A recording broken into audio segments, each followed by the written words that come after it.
Rendez-vous de l'actualité sur Icône TV. Mesdames et messieurs, bonsoir et bienvenue sur le Flash Actu Soir du mardi 11 juin 2024. En réponse à la montée des prix des denrées alimentaires, le Bénin interdit de façon temporaire la sortie de son territoire tout produit alimentaire de base. Selon un arrêté interministériel du 7 juin 2024, les céréales, tubercules et leurs dérivés, dont les farines et le gari, ne peuvent être exportés pendant 6 mois. Cette mesure vise à stabiliser les prix des denrées alimentaires sur le marché intérieur et à garantir la sécurité alimentaire du pays en ces temps de fluctuation des prix. L'arrêté est signé par les ministres Gaston Dossoui de l'Agriculture, Romia Dowadayi de l'Économie et des Finances et Chadia Assouman de l'Industrie et du Commerce.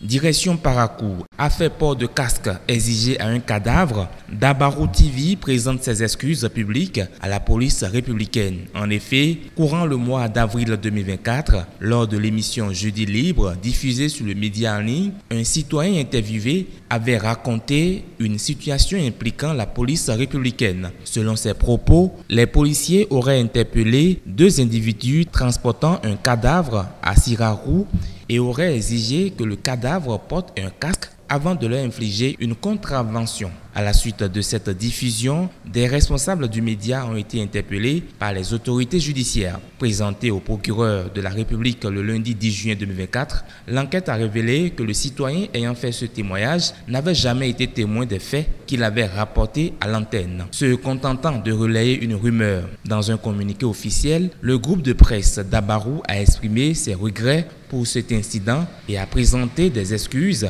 publiques à la police républicaine.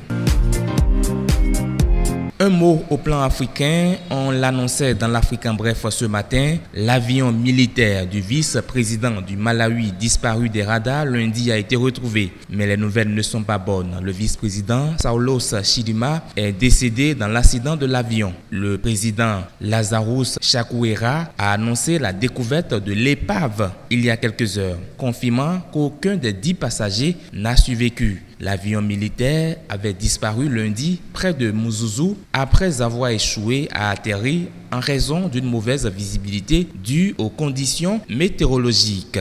Ainsi se referme ce chapitre d'information sur Icône TV. Merci pour l'attention et à demain.